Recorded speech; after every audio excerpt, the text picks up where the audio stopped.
তিতলি ভাবুক হয়ে পড়ল। মনে মনে ভাবল, দাদাভাই তো দাদুকে কে পছন্দ করত? হাসি খুশি রোমান্টিক মানুষ ছিল, আর ওই ভাল্লুকটা তো তাকে সহ্যই করতে পারে না। একটা আস্ত বিগড়ে লোক, সারাদিন শুধু বেয়াদব বেয়াদব। ফরিদা বানু আবার বললেন, এই কথা তুই এখন কি মনে কইরা কইলি? তিতলি মাথা নিচু করে লজ্জা পাওয়ার ভান করে বলল। এমনি দাদু, আমি তাহলে যাই। বলে তিতলি চলে গেল। ফারাজ খান আজ বেশ কিছুদিন পর ফেসবুকে ঢুকেছেন। সেদিন যে প্রোফাইল পিক চেঞ্জ করছিল আর ঢোকা হয়নি। লেকচার, খাতা, মিটিং টাইমিং পাইনি। ঢুকতেই নিউজফিডে প্রথম পোস্টটাই চোখ আটকে গেল। শাহ সিমেন্ট দিয়ে মন শক্ত করছি, এবার আসিও মন ভাঙতে, গোলামের পুত। যুবক কিছুক্ষণ স্থির চোখে তাকিয়ে থাকে, ভ্রুযুগল কুঁচকে রেখে দাঁতে দাঁত চেপে বিড়বিড় করে আওড়ালো। এটা কেমন পোস্ট? গোলামের পুত কারে বলতেছে মেয়েটা? 3-4টা থাপ্পড় দিয়ে সব দাঁত ফেলে দিতে পারলে মনটা শান্ত হতো। আজকাল বেয়াদব মেয়েটা ফারাজ খানকে ভীষণ জ্বালায়। কোনো কথা শুনে না, ডাকলে আসে না, চোখ তুলে তাকায় না। মনে হয় ইচ্ছে করে তার কথার অবাধ্য হয়। ওই মেয়েটা তাকে এত তীব্রভাবে নিজের দিকে টানছে। ওই মেয়ে কথা বলছে না দেখে সে কেন আগ বাড়িয়ে কথা বলতে চাচ্ছে? এমন অদ্ভুত অনুভূতি হওয়ার আসল মানে কি?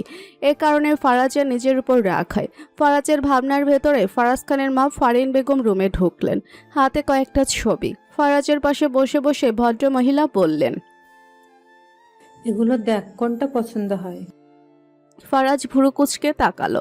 এটা নতুন কিছু না, কয়েকদিন পর পর শুরু হয়, কিন্তু কোনো লাভ হয় না। কোনো ছবি হাতে না নিয়ে ফারাজ বলল, তোমাকে আমি কতবার বলেছি এসব চিন্তা ভাবনা বাদ দাও।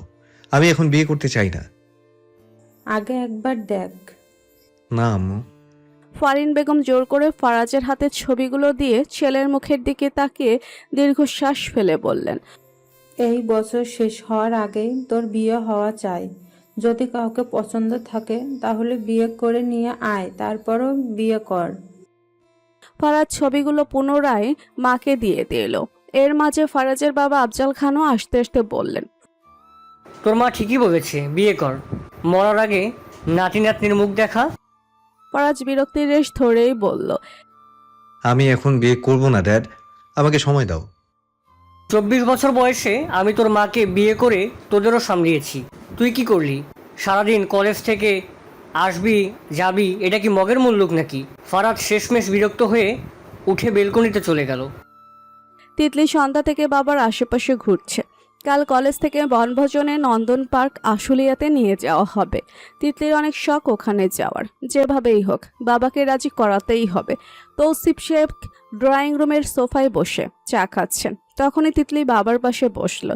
তৌসিফ শেখ মেয়ের দিকে তাকালেন। মুখ দেখেই বুঝে গেলেন মেয়ে কিছু বলবে।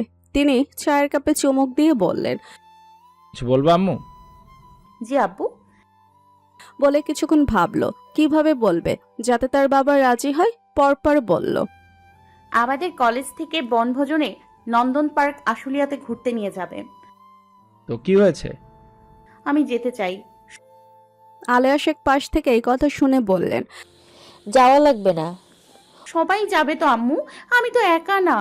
নিধি, সিয়াম, প্রিয়া, ওরা সবাই যাবে। আলেয়া শেখ মেয়ের উপর রাগ দেখিয়ে বললেন, ওরা সবাই তোর মতো না। তিতলি কেঁদে দিবে এমন ভাব। বাবাও কিছু বলছে না, মনে হয় যেতে দিবে না। কাঁদো কাঁদো মুখে বলল, আব্বু তুমি কিছু বলো। তৌসিফ শেখ স্ত্রীর হাতে কাপ দিয়ে বললেন, কোন দিন নিয়ে যাবে? কাল। তৌসিফ শেখ কিছুক্ষণ ভেবে বললেন, তুষার যেতে পারবে? জানি না আব্বু। তুষার যেতে পারলে যাবা, না হলে যাওয়ার দরকার নেই আম্মু। আচ্ছা আব্বু। বাবাকে তো একটু হলেও রাজি করাতে পেরেছে মনে হয়। এবার তার ভাইকে রাজি হবে? তার ভাইও তো ওই ভাল্লুকের মতো ধমকায়। রুমে এসে নিধিকে ফোন করে বলল, বেস্টু রে, আমি তো মনে হয় যেতে পারবো। সত্যি আঙ্কেল রাজি হয়েছে? আব্বু বলছে যদি ভাইয়া যায় তাহলে যেতে দেবে। শুধু তো কলেজের স্টুডেন্টদের নিয়ে যাবে। ভাইয়া তো আগে সেই কলেজেরই স্টুডেন্ট ছিল। নিধি কিছুক্ষণ চুপ থেকে বলল, আগে ছিল, এখন তো নেই। এখন রাখ, ভাইকে রাজি করাতে হবে। বলে তিতলি ফোন কেটে দিল। রাতে তুষারকে অনেক বুঝিয়ে সুঝিয়ে রাজি করিয়েছে তিতলি। সারা রাত ঘুম না দিয়ে কেমন শাড়ি পরে যাবে, কিভাবে সাজবে, আরও কত কি ভেবেছে। সকাল 7টা বাজতেই ঘুম থেকে উঠে গেল, ওয়াশরুমে গিয়ে সকাল সকাল গোসল করে নিল। তখনই দরজার বাইরে তুষার ডেকে বলল, বেশি খুশি হইস না, আমি যাচ্ছি না। ভাইয়ের কথা শুনে তিতলি মুহূর্তে মন খারাপ করে ফেললো। তাহলে রাতভর জেগে থেকে এত সকাল করে এসে গোসল করলো কেন? দরজা খুলে দিয়ে বলল, তুমি রাতে বলছো যাবে, এখন আবার যাবে না বলছো কেন ভাইয়া? তুষার বোনের কর্মকাণ্ড দেখে গম্ভীর মুখে হেসে ফেলে। ঠাট কামড়ে হাসি চাপিয়ে বলল, 10টা 30-এ বাস ছাড়বে। আমি ফারাজ ভাইয়ের সাথে কথা বলেছি, যদি একটু দেরি হয় তাহলে তোর আর যাওয়া হবে না। তিতলি ভাবে তার ভাই আসলে তার সাথে চিট করে। নাস্তা করে তিতলি মায়ের থেকে শাড়ি পরে আসলো। সেদিন আয়েশার বিয়ে তো মা পরিয়ে দিয়েছে, সে পারে না। শাড়ি পরে সুন্দর করে সেজে রেডি হয়ে সবার থেকে বিদায় নিয়ে ভাইয়ের সাথে বেরিয়ে পড়ল। নিধির আগে থেকে গেটে দাঁড়িয়েছিল। তিতলি যেতেই নিধি তিতলিকে দেখে হেসে বলল, মাশাল্লাহ, আগুন সুন্দরী লাগছে তোকে। বলে নিধি আর চোখে তুষারের দিকে তাকালো। লোকটা দেখার আগেই চোখ নামিয়ে ফেলল। সিয়াম মুখ ভেঙচি কেটে বলল, পেতনির মতো লাগে। তিতলি রেগে বলল, তোকে হেজনের মতো লাগছে। ওরা ভেতরে যেতেই রুবায়াত স্যার তিতলিকে তাড়াহুড়ো করে ডেকে কিছু ফাইল দিয়ে বলল, এই ফাইলগুলো আমার অফিস টেবিলে রেখে আসো। জি স্যার। তিতলি একটা মুস্কি হাসি দিল। রুবায়াত স্যার তিতলিকে খুব ভালো জানে, তাই না করতে পারেনি।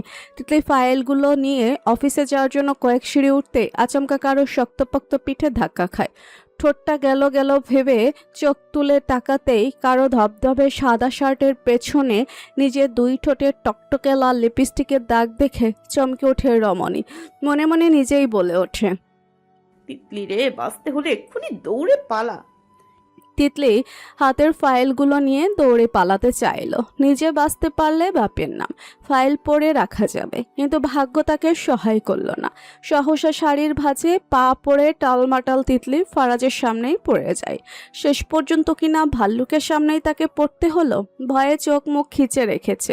এই বুঝি চট থাপ্পড় সব তার মুখে পড়বে। মনে মনে বলে, কি আনরোম্যান্টিক। সে পড়ে গেল, একটু ধরলো না। এমন আনরোমান্টিক লোকের প্রেমে পড়া কি তার খুবই দরকার ছিল? এখন তো মনে হচ্ছে লিপস্টিক লাগিয়ে দিয়ে একদম ভালো করেছে। এবার এই শার্ট পরে বনভোজন করে এসে আসুক, সবাই দেখে হাসুক। তৎক্ষণাৎ চোখ খিচে রেখে নিজে নিজে ওঠার চেষ্টা করলো। উঠতে গিয়ে আবার পড়ে গিয়ে ব্যথাতুর আওয়াজে নিজে নিজে বলল, পাটা ভেঙে গেল রে। আমার মনে হয় আর বনভোজনে যাওয়া হবে না। ফারাজ খানের চোখ জোড়া মেয়েটার অপরূপ মুখখানা স্থির হয়। ধমক দিতে গিয়েও থেমে যায়। এইভাবে কখনো কোনো মেয়ের দিকে তাকিয়েছে কি না সন্দেহ। এই মেয়ে তাকে তাকাতে বাধ্য করে, সেও এই মেয়েকে অনেক কিছু করতে বাধ্য করে। পড়ে গিয়েছে, একদম ভালো হয়েছে। এই মেয়ে এমন উচিত শিক্ষা পাওয়ারই যোগ্য। টিচারকে ধাক্কা দিয়ে নিজের দোষ স্বীকার না করে উল্টো পালাতে চায়। এর ব্যবস্থা সে পরে করবে, আগে উঠিয়ে নেওয়া যাক। যুবক হাত বাড়িয়ে দিয়ে ধমকের স্বরে বলল, ওঠো বলছি, না হলে এখানে তালা দিয়ে রেখে চলে যাব। সপ্তদশীর চোখ জোড়া কোটর ছেড়ে বেরিয়ে আসার জোগাড়। সে কি স্বপ্ন দেখছে? ভাল্লুক তাকে হাত বাড়িয়ে ওঠার কথা বলছে। তুলতুলে ভালো লাগায় বুকটা ভরে গেল। উঠতে চাইলে আবার হাত ছেড়ে দিবে না তো? না না না, সে ধরবে না। জেদের বসে বলল, আমি নিজে উঠতে পারবো, আপনার হাত ধরে ওঠা লাগবে না। তিতলির মুখে এমন কথা শুনে ফারাজ রেগে হাত মুষ্টিবদ্ধ করে নিয়ে এলো। বেয়াদব মেয়ের কত বড় স্পর্ধা, তাকে ইগনোর করে। ভালোর জন্য হাত ধরতে বলেছে, আবার তেজ দেখায়। তিতলি আবার উঠতে চায়, কিন্তু এবারও সফল হয় না। পা মনে হয় মুচকে গেছে। তাও সে ভাল্লুকের হাত ধরবে না। ক্রসবডি ব্যাগ খুলে ফোন বের করতে নিলে তৎক্ষণাৎ যুবক ক্ষিপ্ত মেজাজে তিতলিকে দুহাত টেনে তুলে সোজা পাশের দেওয়ালের সাথে চেপে ধরে। দূরত্ব রেখে দাঁড়িয়ে যুবক প্রচণ্ড রাগে হিসিয়ে ওঠে। আমার মুখের ওপর না বলার সাহস কই পাও তুমি? ভেবেছিলে দৌড়ে পালিয়ে গেলেই বেঁচে যাবে? তোমার ভাগ্য ভালো, তোমাকে এখনো কিছু করিনি, না হলে ধাক্কা। ফারাজের কথা শেষ হওয়ার পূর্বেই তিতলি ব্যথা পেয়ে পড়ল।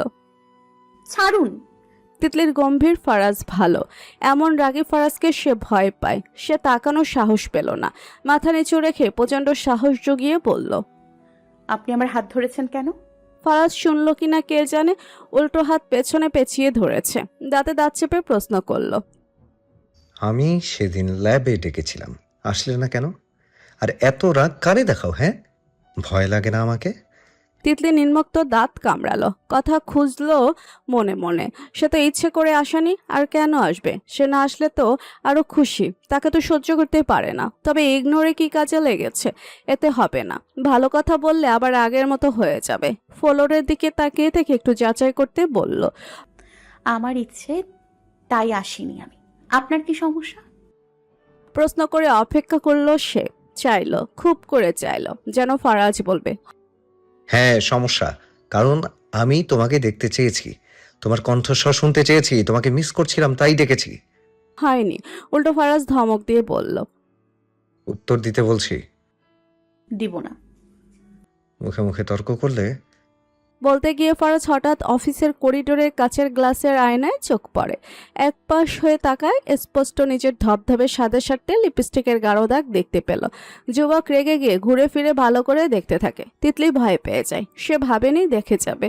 ভয় পেয়ে মেয়েটা ত্রস্ত পায়ে চলে যেতে চায়, কিন্তু ফারাজ হাত হুট করে টানে ধরে রেগে গিয়ে বলে, বেয়াদব মেয়ে, এসব কি লাগিয়েছো? তিতলি পেছনে ফেরার সাহস পায় না, মুখ ঘুরিয়ে রেখেই বলল। কি লাগিয়েছি আমি? ফারাজ তিতলিকে টেনে ধরে নিজের পেছনে নিয়ে এলো। পিঠ দেখিয়ে শক্ত মেজাজে বলল, মিথ্যে বলবে না একদম, বনভোজন যাওয়ার শখ মিটিয়ে ফেলবো। আমি কি আসার সময় শার্ট নিয়ে এসেছি? চোখ কোথায় থাকে বেয়াদব? তিতলি ভয়ে কেঁপে উঠল। এভাবে কেউ ধমকায়? এই লোক তাকে একটুও বুঝে না। একটা চুমুই তো লেগেছে, একটু রোমান্টিক কথা বললে কি হয়? তিতলি নিজের দোষ স্বীকার করবে না। মেয়েটা প্রচন্ড সাহস জুগিয়ে সে বলল, আমি কি ইচ্ছে করে লাগিয়েছি? আমার কোনো দোষ নেই। সহসা ফারাজের ফোন বেজে ওঠে। ফারাজ বিরক্ত হয়। ফোন আসার আর টাইম পায় না। 2-3 বার বেজে বেজে উঠছে দেখে ব্যস্ত হয়ে প্যাকেট থেকে ফোন বের করছে। তিতলি সুযোগ বুঝে ফারাজকে পাশ কেটে চলে যেতে থাকে। ফারাজ ফোন হাতে চেপে ধরে ধমক দিয়ে বলল, এই মেয়ে দাঁড়াও বলছি। তিতলি শুনে না, পায়ের গতি বাড়িয়ে দেয়, যেন প্রাণ বাঁচাতে পারলেই বাঁচে। ফারাজ রেগে যায়। এই মেয়ে তাকে বড্ড জ্বালাতন করছে সব দিক দিয়ে। ফারাজ খান রেগে মেগে নিজের শার্ট খুলে ফেলে। এটা এখন কিভাবে তুলবে? বৃদ্ধ আঙ্গুল দিয়ে ঢুলতে থাকে তিতলির চুমু লাগা লিপস্টিকের জায়গাটা। কেমন একটা স্মেল আসছে। লিপস্টিক হাতে লেগে লাল লাল হয়ে গেছে। এত গাঢ় লিপস্টিক কেউ দেয়? অনেক চেষ্টা করে উঠাতে না পেরে অয়নকে কল দেয়। 2বার রিং হয়ে কল রিসিভ হয়। ফারাজ বলল, হ্যালো ভাই। অয়ন তুই কোথায়? আমি তো বাজারে ভাই। একটা সাদা শার্ট কিনে নিয়ে আয়, ভালো মানের দেখে। অয়ন ওপাশ থেকে অবাক হলো, কিন্তু উল্টো প্রশ্ন করার সাহস পায় না, শুধু বলে। আচ্ছা ভাই। ফারাজ কল কেটে দিয়ে বিড়বিড় করে আওড়ালো, পালিয়ে যাবেন কই? এর শাস্তি আপনাকে পেতেই হবে। এমন শাস্তি দেব জীবনে আর এসব ঠোঁটে লাগানোর সাহস করবেন না। Mind it. তিতলিকে নিচে নামতে দেখে নিধি চিন্তার সুরে বলল, আমি এতক্ষণ ধরে তোর জন্য দাঁড়িয়ে আছি, ফাইল রেখে আসতে এতক্ষণ লাগে? কি করছিলি? তিতলি বড় বড় নিঃশ্বাস নিচ্ছে। মেয়েটার হাঁসফাঁস লাগছে। নিধি সন্দেহ করে বলল, এইভাবে হাঁপাচ্ছিস কেন? বড্ড বাঁচা বেঁচে গেলাম রে, বড্ড বাঁচা বেঁচে গেলাম রে। আজ তো আমি গিয়েছিলাম। কি হয়েছে সেটা বলবি তো? পরে বলবো রে, এখন এখান থেকে চল। তিতলিরা গেটে গিয়ে দাঁড়ালো আবার। কিছুক্ষণ পর বাস ছাড়বে। এখন বাজে 10টা 10 মিনিট। তিতলিরা গেটে দাঁড়িয়ে পিক তুলছে। তখন অয়নকে আসতে দেখা গেল। অয়ন তিতলিকে দেখে দাঁড়িয়ে গিয়ে মুগ্ধ চোখে তাকায়। ও অনেকদিন পর দেখেছে। একটু কথা বলতে গেল। কেমন আছো তিতলি? তিতলি পাশ ফিরে তাকায়। অয়ন ভাইকে দেখে খুশি হয়ে বলে, আরে অয়ন ভাইয়া, তুমি কেন বিশ্বাস হয় না নাকি? তুমি আমাদের সঙ্গে যাবে? হুম। তাহলে তো অনেক মজা হবে। তুষার যাবে শুনছি, তাই আসছি, না হলে আসতাম না। তিতলি হেসে হেসে বলল। ভালো করেছো এসে। ফের বলল, তোমার হাতে শপিং ব্যাগ কেন ভাইয়া? এই ফারাজ ভাইয়ের জন্য এনেছি। ভাইয়ের নাকি ইমার্জেন্সি লাগবে। তিতলি কেসে উঠল। লিপস্টিক লেগেছে তাই বলে কি ওটা চেঞ্জ করতে হবে? ওটা পরে থাকলে কি হয়, আরো সুন্দর লাগবে দেখতে। কোনো মেয়ে তাকাবে না, যত সব ঢং। আবার সেম সাদা শার্ট কিনে তার শাড়ির সাথে মিলিয়ে কিনলে কি পাপ হতো? অয়ন তিতলিকে একসাথে কিছু ভাবতে দেখে চোখের সামনে তুড়ি বাজিয়ে বলল, কি ভাবছো তিতলি? কিছু না ভাইয়া। অয়ন কিছুক্ষণ চেয়ে থেকে তারপর মজা করে বলে, এত সেজে খুঁজে ছেলেদের ইমপ্রেস করতে চাও নাকি? তিতলি ঠোঁট প্রসারিত করে হাসলো, তারপর ফুরফুরে কণ্ঠে বলল, মেয়েরা কখনো ছেলেদের ইমপ্রেস করানোর জন্য সাজে না ভাইয়া, তারা সাজুগুজু করে অন্য মেয়েদের গা জ্বালানোর জন্য। আয়ান হেসে ফেলল। এজন্য তিতলিকে তার ভালো লেগে যাচ্ছে। মুস্কি হাসি দিয়ে চলে যেতে থাকে। দেরি করলে ভাই রাগ করবেন। ফারাজ দোতলার করিডোরে দাঁড়িয়ে থেকে সব দেখছে। আয়ানকে সে বলেছে ওখানে দাঁড়িয়ে দাঁড়িয়ে ওই বেয়াদব মেয়েটার সাথে কথা বলতে। আজকে আসুক, আয়ান ওর একটা ব্যবস্থা করবে। সে এতবার প্রশ্নের উত্তর দিতে বলেছে, না, তার কোনো কথা শুনেনি। এখন সবার সাথে হেসে হেসে তাকিয়ে তাকিয়ে কথা বলছে। এতে যেন ফারাজের মস্তিষ্ক জ্বলে উঠল। হাত দিয়ে রেলিং চেপে ধরল। বাদ ছাড়ার সময় হয়ে গেছে। রুবায়েত স্যার মাইক নিয়ে সব বলছেন। মেয়েরা সবাই মেয়েদের বাসে গিয়ে বসাও, আর ছেলেরা ছেলেদের বাসে। তুষার বাসে ওঠার আগে তিতলিকে সাবধানতার বাণী ছুড়ে দিল। জানালা দিয়ে মুখ হাত বের করবি না। তিতলি ভাইকে হেসে বলল। আচ্ছা ভাইয়া। বোনকে সাবধান করে তুষার ছেলেদের বাসে চলে গেল। ছেলেদের জন্য 2টা বাস, মেয়েদের জন্য 2টা বাস ভাড়া নেওয়া হয়েছে। আর সব টিচারদের জন্য কার ভাড়া করা হয়েছে। তিতলি জানালার পাশে বসলো। তার যে কি খুশি লাগছে। মোকাইলে নন্দন পার্কের সব জায়গাগুলো দেখে তারও অনেক শখ ছিল ওখানে যাওয়ার, কিন্তু কখনো যাওয়া হয়নি। আজ তার স্বপ্নটা পূরণ হচ্ছে। ওই সময়ের পর তিতলি আর ফারাজের সামনে পড়েনি। সে ঠিকই ফারাজকে দেখেছে, তবে দূরে দূরে। নিধি, তিতলি, প্রিমা, স্মৃতি ওরা সবাই একসাথে বসেছে। নিধি তিতলিকে বলল, ওই সময় কি হয়েছিল? তুই অফিসে গিয়ে এভাবে নেমে এলি কেন? তিতলির চোখের সামনে সে দৃশ্য ভেসে ওঠে। সে কি লজ্জা মেয়েটার! ভীষণ লজ্জা পাওয়ার মতো করে বলল, আমি ভাল্লুক স্যারের সাদা শার্টে লিপস্টিক লাগিয়ে দিয়েছি, মানে চুমু। কি? তুই ফারাজ স্যারকে চুমু দিয়ে লিপস্টিক লাগিয়ে দিয়েছিস? আমি তো ভাবছি তুই লিপস্টিক সব চেটেপুটে খেয়ে ফেলেছিস। লজ্জায় তিতলির মুখখানা লাল নীল হয়ে গেল। এমন কিছু হয়ে যাবে আসলে সেও ভাবেনি। এখন ওই লোকের সামনে সে কিভাবে যাবে? যেমন ভয় পাচ্ছে তেমন লজ্জা মাখা মুখ নিয়ে বলল, আমি ইচ্ছে করে দিই নাই, বিশ্বাস কর। ফাইল নিয়ে সিঁড়ি দিয়ে যাচ্ছিলাম আর ওই ভাল্লুক কোথায় থেকে সামনে এসে পড়লো।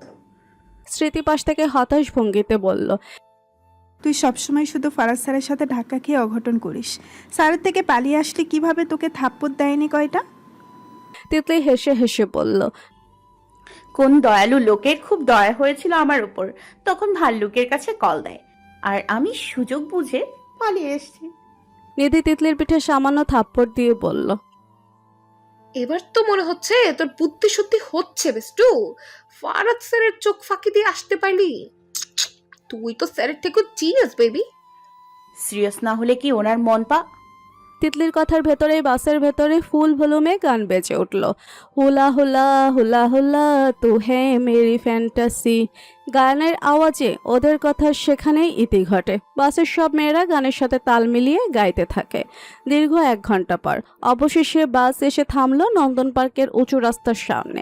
ড্রাইভার নেমে দরজা খুলে দিতে এক এক করে সব স্টুডেন্ট বের হলো। মেয়েদের বাস পেছনে ছিল, তাই ছেলেরা ও টিচাররা আগে এসে গেছে। তিতলি নেমে সব অবাক চোখে দেখতে থাকে। নন্দন পার্কের বিশাল লোহার গেটটা চোখের সামনে পড়তে তিতলির মনে এক অন্যরকম ভালো লাগা কাজ করলো। গেটের মাথায় বড় বড় অক্ষরে লেখা, নন্দন পার্ক ওয়েলকাম। সব স্টুডেন্টদের ভিড়ে হাঁটার জায়গাটুকু পাওয়া যাচ্ছে না। নিধি তিতলির হাত ধরে রেখেছে, ভিড়ের মাঝে আবার যেন হারিয়ে না যায়। ভাইকেও দেখছে না, ভাল্লুককেও দেখছে না। তিতলি খুশি মনে নিধিকে বলল, দারুণ মজা হবে রে, কি সুন্দর। আমি পিক তোলার জন্য এসেছি। তিতলি নেচে নেচে বলল, আগে ভেতরে চল। ওরা সবাই ভেতরে গেল। ভেতরে যেতেই তুষার বোনকে দেখে এগিয়ে এসে জিজ্ঞেস করলো, বাসে কোনো সমস্যা হয়নি তো তোর? না ভাইয়া, খুব ভালো লেগেছে। নিধি তুষারের দিকে তাকিয়ে চোখ ফিরিয়ে নিল। কি অ্যাটিটিউড! বোনকে বলছে, তাকে একটু বললে কি হতো। সে অন্যদিকে তাকিয়ে রইল। তুষার এটা দেখেও না দেখার ভান করে বোনকে বলল, সাবধানে হাঁটবি, কোথায় উঠতে মন চাইলে আমাকে এসে বলবি, আমি এখানে আছি। ওকে ভাইয়া। তুষার বোনের হাবভাব জানে, মুখে বললেও পরে ভুলে যায়, তাই নিধির উদ্দেশ্যে বলল, নিধি, তিতলিকে একটু দেখে রেখো কেমন। নিধি বলল, আচ্ছা ভাইয়া। তুষার উত্তর শুনে ওদিকে চলে গেল। ওরা বান্ধবীরা মিলে রাইডসের দিকে গেল। তিতলি দেখলো অয়ন ক্যামেরা দিয়ে সব ভিডিও করছে। মূলত অয়ন একজন ফটোগ্রাফারও বটে। তিতলির খুব ইচ্ছে হলো এখানে দাঁড়িয়ে কয়টা পিক নেবে, তাই অয়নকে বলল, অয়ন ভাইয়া, আমাদের কয়টা পিক তুলে দাও। তিতলির কথা শুনে আয়ন হেসে বলল। অবশ্যই তুলে দেবো, তোমরা দাঁড়াও। তিতলি, নিধি দুজনে খুশি হয়ে রাইটসের পাশে দাঁড়িয়ে বিভিন্ন স্টাইলে পিক তুলতে থাকলো। আয়ন পিক তুলতে তুলতে বলল।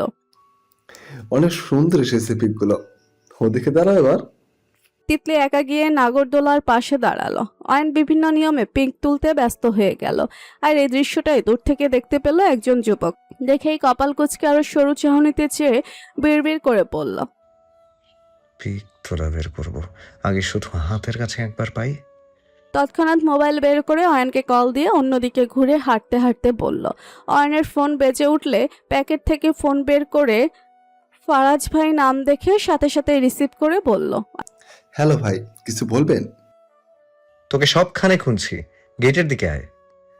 এক্ষুনি আসছি ভাই। আয়ন তিতলি নিধিকে বলল। ফারাজ ভাই কল দিয়ে বললো ওদিকে যেতে, পরে বেশি করে তুলে দেব, এখন যাই। তিতলি মুখ ভেঙচি কাটলো। ফারাজ ভাই, ফারাজ ভাই, ঢং। তখন সিয়াম কোথায় থেকে হাজির হলো। তিতলির সাথে ঝগড়া করার উদ্দেশ্যে বলল। কিরে ভুটকি, তোরে তো এখন কার্টুনের সাতচুনেদের মতো লাগতেছে। তিতলি রেগে গিয়ে সিয়ামের চুল টেনে ধরে বলল। পেরো, সর, এখানে কি তুই? ছেলেদের কাছে যা। আরে এত চেঁচিয়ে যাস কেন? তিতলি সিয়ামের চুল আরো জোরে টেনে ধরে বলল।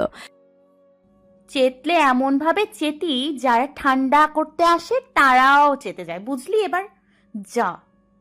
সিয়াম মুখ ভেঙচে কেটে চলে গেল। তিতলি, নিধি, প্রেমা, স্মৃতি ওরা হাঁটতে হাঁটতে নিরিবিলি জায়গায় চলে গেল। তিতলি সহসা খুশিতে লাফিয়ে পড়ল। নিধিরে দেখ না কি সুন্দর লাগছে কৃষ্ণচূড়া গাছটা, চল ওদিকে যাই। নিধি, প্রেমা ওরা সবাই তাকালো। আসলে লাল লাল কৃষ্ণচূড়া ফুলের গাছটা যেন পুরো পার্কের সৌন্দর্য দ্বিগুণ বাড়িয়ে দিয়েছে। কিন্তু ওটা একটু নিরিবিলি জায়গায়। নিধি চিন্তার সুরে বলল। ওদিকে গেলে যদি কোনো সমস্যা হয়? তিতলি ওখানে যাবে মানে যাবে, তাই ওদের সাহস দিল। যেন সে কত সাহসী মেয়ে, অমন করে বলল। চল না, কোনো সমস্যা হবে না, আমি আছি তো। শেষ পর্যন্ত ওরা সবাই তিতলির কথায় সায় জানালো। কৃষ্ণচূড়া গাছের নিচে এসে দাঁড়ালো। গাছটার উচ্চতা ভীষণ লম্বা হয়, একটা ঢালও ওদের নাগালে নেই। তিতলি অনেক চেষ্টা করেও নিতে না পেরে সর্বশেষে বলল। আমি গাছে উঠি। নিধি চেঁচিয়ে বলল। কি? গাছে উঠবি মানে কি? আমি তো গাছে উঠতে পারি, প্রথম ডালে উঠে ফুল নিয়ে আসি। না না বই, গাছে ওঠার দরকার নাই। আর তুষার ভাইয়া জানলে তো তোকে আর জীবনে কোথাও যেতে দিবে না। ভাইয়া কি এখানে আছে নাকি? তোকে আমি শেষবারের মতো বলছি, তিতলি এখান থেকে চল। তিতলি জেদ ধরে বলল। না, আমি গাছে উঠবো। তিতলি শাড়ির তাটে বুকের সাথে গুজে নিয়ে গাছে ওঠার জন্য যায়। গাছ লম্বা হলেও চিকন, তাই তিতলির সমস্যা হয় না। তিতলি অনেক কষ্টে প্রথম ডালে উঠে প্রথমে ডালে বসে পা দুলিয়ে 3-4টা ফুলের ডাল ভেঙে নিচে ফেললো। ফারাজ খান ইমার্জেন্সি ফোন আসায় কথা বলতে বলতে এদিকে আসতে চোখ পড়ে কৃষ্ণচূড়া গাছের নিচে কিছু মেয়ে দাঁড়িয়ে আছে, আর উপরে একজন ডালে বসে পা দুলিয়ে রেখে ডাল ভাঙছে। যুবক ভালো করে তাকাতেই চিনতে অসুবিধা হয় না। সহসা ফোন রেখে আকাশ সম রাগ নিয়ে সেদিকে এগিয়ে যায়। তৎক্ষণাৎ প্রিমার ভয়েরটা গলা ভেসে এলো। তিতলি, ফারাজ স্যার আসছে এদিকে, আজকে তোর খবর আছে মনে হয়। তিতলি ভয়ে কেঁপে গাছের ডালে বসা অবস্থায় মনে মনে ভাবে, এই ভাল্লুক কি আমাকে আনন্দ করতে দেবে না? গাছ থেকে দুটো ফুলও নিতে দেবে না। মনে হয় তার আনন্দ দেখে হিংসা হয়। নিজে তো গম্ভীর মুখ নিয়ে হাঁটে, কোনো আনন্দ করতে জানে না, আবার আমাকেও কিছু করতে দেয় না। এখন কি করব? তিতলির ভাবনার মাঝে গম্ভীর স্বর ভেসে এলো। আপনারা এখানে কি করছেন? কণ্ঠস্বরটা শুনে তিতলি ডালে বসে মাথায় ঘোমটা টেনে পেছনের দিকে ফিরে যায়। নিধি, প্রিমা ওরা তো ভয়ে শেষ, কি বলবে স্যারকে। নিধি কোনো রকম বানিয়ে পেঁচিয়ে পড়ল। স্যার আসলে আমরা একটু পিক তুলতে এসেছি। ফারাজ আবার গাছের ডালে বসে পেছনে মুখ করে বসে থাকা বেয়াদব মেয়েটার দিকে তাকালো। যুবক ভ্রুযুগল কুঁচকে রেখেছেন কৌতুকে। এই মেয়ে তো কোনো সাধারণ মেয়ে না, বনভোজনে এসে গাছে ওঠে। আজকে শুধু নামুক, তারপর বাকি ব্যবস্থা করবে। ফারাজ রেগে গিয়ে বলল। এই মেয়ে, নামও বলছি। তিতলি ভয়ে ডাল আঁকড়ে ধরল। নিধি, প্রেমা, স্মৃতি ওরা স্যারকে কিছু বলার সাহস পায় না। এখন দাঁড়িয়ে দাঁড়িয়ে দুঃখ করছে। আগেই বলেছিল গাছে ওঠার দরকার নেই, এখন বুঝুক মজা। নিধি সাহস জুগিয়ে বলল। স্যার আমরা। আপনারা কি? আপনারাও তো এখানে যোগ দিয়েছেন। আপনারা ওদিকে যান, আমি ওকে নামাচ্ছি। নিধিরা স্যারের কথার উপর কথা বলার সাহস করতে পারে না। স্যারকে প্রচণ্ড সম্মান করে বিধায় অসহায় চোখে পেছন ফিরে ফিরে তিতলির দিকে চেয়ে যেতে থাকে। মনে মনে চাচ্ছে স্যার যেন তিতলিকে কিছু না করে। ফারাজ তিতলিকে এখনো নামতে না দেখে ধমক দিয়ে পড়ল। বেয়াদব, ওখানে কেন উঠেছো? তিতলি সহজ সরল স্বীকারোক্তি। ফুল নিতে। এক্ষুনি নেমে আসো। তিতলি নামবে না, আগেই ভাল্লুককে এখান থেকে যেতে হবে, তারপর সে নামবে। তাই সে বলল। আগে আপনি যান। যুবক কিছুক্ষণ চেয়ে থাকে মেয়েটার মুখখানার পানে। এই বেয়াদব মেয়ে কোনোদিন মানুষ হবে ভেবে স্টেপ দাঁতে দাঁত চেপে বলল। তোমার ভাইকে রাখবো নাকি নিচে নেমে আসবে? তিতলি ভয় পেয়ে গেল। ভাইকে যদি ডাকে তাহলে ভাই আর কখনো কোথাও নিয়ে যাবে না, তাকে অনেক বকবে, আব্বু আম্মুকেও সব বলে দিবে, সে খুব কষ্ট পাবে। তাই বলল। না না না, প্লিজ ভাইকে ডাকবেন না। এই যে দেখুন নামতেছি, আপনি চলে যান এখান থেকে। আমি নেমে তারপর ওখানে চলে যাব। বেশি কথা না বলে নামো, আমাকে অন্য ব্যবস্থা করতে বাধ্য করো না। তিতলি গাছ থেকে ভয়ে ভয়ে 5 পা নেমে লাফ দেয়। লাফ দেওয়ায় শাড়ি পেট থেকে অনেকটা সরে যায়। মেয়েটা সেটা বুঝতেই পারে না। ফারাজ এদিকে তাকিয়ে থাকায় চোখ দুটো আকস্মিকভাবে সেদিকে পড়ে। পর মুহূর্তে চোখের দৃষ্টি অন্যদিকে ঘুরিয়ে ফেলল যুবক। তিতলি কিছুতেই বুঝতেই পারে না সেটা। গাছ থেকে নেমে ফারাজের দিকে না তাকিয়েই শাড়িটা এমনিতেই ঠিকঠাক করে পালাতে চায়। ফারাজের সামনে পড়তে মেয়েটা সে কি লজ্জা, আর সে তো ভাল্লুককে ইগনোর করে। যদি আবার আগের মতো হয়ে যায়। ফারাজ খান বেয়াদব মেয়েটাকে থামায় না, মনে মনে বিড়বিড় করে আওড়ায়। পালিয়ে আর কত দূর যেতে পারবে? ফারাজ খানকে যেহেতু তুমি জ্বালিয়েছ, এবার তুমিও দেখবে ফারাজ খান কিভাবে তোমাকে জ্বালায়। বনভোজনের পুরো সময়টা সবার ভালোই কাটলো। নন্দন পার্কের সৌন্দর্য কলেজের সকল স্টুডেন্টের মন কেড়ে নেওয়ার মতো ছিল। সকাল 11:30 থেকে বিকেল 5:30 পর্যন্ত তিতলি পুরোটা সময় নিজের সবটুকু আনন্দ উজাড় করে উপভোগ করেছে বন্ধু বান্ধব নিয়ে। এখন সময় প্রায় সন্ধ্যা 7টা। অবশেষে নন্দন পার্ক থেকে বাড়ি ফিরছে তিতলি। বাড়িতে চলে আসলো, মনটা যেন ওখানেই পড়ে আছে। এই স্মৃতিতে সে কখনো ভুলবে না। তিতলিকে এতক্ষণ তুষার কিছু বলেনি। তিতলি যে গাছে উঠেছে ওই খবর তার কানে এসেছে। বাড়ির গেট দিয়ে ঢোকার সময় বোনকে শাসনের সুরে এক নাগাড়ে বলল। তুই ওখানে গিয়ে গাছে উঠিস? আচ্ছা আচ্ছা, তুই ওখানে গিয়ে গাছে উঠেছিস কেন? শাড়ি পরে কেউ গাছে ওঠে কোনোদিন শুনেছিস? যদি পড়ে গিয়ে হাত পা ভেঙে যেত তখন কি করতি? তুই কোনোদিন মানুষ হবি? হ্যাঁ। ভাইয়ের কথা শুনে তিতলি চোরা চোখে তাকালো। সত্যি তো সে গাছে উঠেছে। এখন কি ভাইয়ের কাছে স্বীকার করবে নাকি স্বীকার করবে না? না, স্বীকার করা যাবে না, পরে তাকে আর কোথাও নিয়ে যাবে না। তাই অবাক হওয়ার মতো করে বলল। বিশ্বাস করো ভাইয়া, আমি কোনো গাছে উঠিনি, সব ডাহা মিথ্যা। তুষার তৎক্ষণাৎ বোনের মাথায় টোকা মেরে বলল। একদম মিথ্যা বলবি না, আমি সব দেখেছি। তুই গাছে উঠে বাদরের মতো পা ঝুলিয়ে বসেছিলি। তিতলি ধরা পড়ে গিয়ে আর ঘুরিয়ে মিথ্যা বলার সাহস পেল না, তাই অসহায় মুখ করে বলল। আব্বুকে বলিও না ভাইয়া প্লিজ, আর কখনো গাছে উঠবো না। তুষার বোনের কথা শুনে গম্ভীর মুখে হেসে ফেলল। তার বোনটা কি অবুঝ, সে দেখেছে বলছে আর সেটা কি সুন্দর করে বিশ্বাস করে নিয়েছে। তুষার জানে কিভাবে বোনের মুখ থেকে সত্য কথা বের করতে হয়, তাই বলল। বলবো না, যা। তিতলি খুশি হয়ে ভাইকে চিত্ত প্রফুল্লে বলল। আমার ভালো ভাইয়া। তুষার খোঁচা মেরে বলল। আমার ভালো বোন। এবার হয়েছে? একদম হয়েছে। কথা বলতে বলতে সদর দরজার সামনে এসে কলিং বেল বাজালো তুষার। তৌসিফ শেখ মোবাইল হাতে নেন তুষারকে কল দেওয়ার জন্য। তখনই কলিং বেলের আওয়াজ শুনে উঠে এসে দরজা খুলে দিয়ে ছেলে মেয়েকে দেখে বললেন। আমি আরও এখন কল দিতে যাচ্ছিলাম। তিতলি খুশি মনে বলল। এই তো চলে এসছি আব্বু। বনভোজন কেমন কেটেছে আম্মু? কোনো সমস্যা হয়নি তো? অনেক ভালো লেগেছে আব্বু, তুমি গেলে কিন্তু আরো বেশি ভালো লাগতো। তৌসিফ শেখ হেসে বললেন। এখন রুমে গিয়ে তাড়াতাড়ি ফ্রেশ হয়ে না আম্মু। জি আব্বু। তিতলি চলে যেতেই তৌসিফ শেখ তুষারকে বললেন। তোর সাথে জরুরি কথা আছে। তুষার ভুরু কুচকে চিন্তা করলো কি এমন জরুরি কথা। পরক্ষণে সোফায় বসতে বসতে বলল। কি এমন জরুরি কথা আব্বু? তৌসিফ শেখ কিছুক্ষণ চুপ থেকে বললেন। আফজাল খান আজ আমার অফিসে গিয়ে তাদের ছেলের জন্য আমাদের তৃপ্তির হাত চেয়েছে। তুষার চমকে উঠল সহসা, বসা থেকে নড়াচড়ে অবাক হয়ে বলল। কি বলছো আব্বু? ফারাজ ভাইয়ের জন্য? ভাই কি জানে সব? সেটা তো জানি না, কিন্তু খুব জোর করে বলে গেলেন বিষয়টা ভেবে দেখতে, তাই তোকে বললাম। ফরিদা বানু পাঞ্চি পাচ্ছেন, কিছুটা দূরে বসে এই কথা শুনে বললেন। পোলা ভালো হইলে দেখা শুইনা দিয়া দাও বাপ, মাইয়া মানুষের যত তাড়াতাড়ি বিয়া দন যাইব ততই মঙ্গল। কিন্তু আম্মা তিতি তো এখনো ছোট, এ বয়সে বিয়ে দেওয়া কি ঠিক হইব? তোর বাপে আমারে 13 বছরে বিয়ে করছে, তখন আমি তোর দাদা গো সব কাজ কাম কইরা তোদেরও সামলাইছি।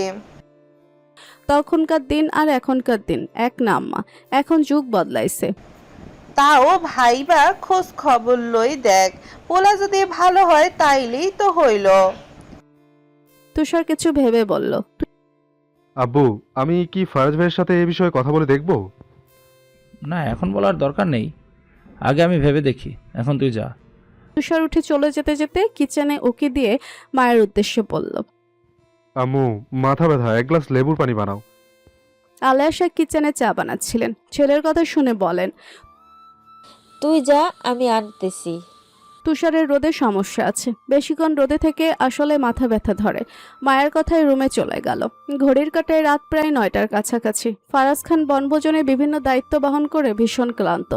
বনভোজন থেকে আরো পূর্বে আসলেও কলেজে বিভিন্ন কাজ ছিল বিধায় 9টা বেজে গেছে। যুবক বাইক থামিয়ে সদর দরজা দিয়ে ঘরে ঢুকছেন। সবে আফজাল খান বসে বসে ছেলের আসার প্রহর গুনছিলেন। ছেলেকে ড্রয়িং রুমে ঢুকতে দেখে দাঁড়িয়ে সোজা বললেন,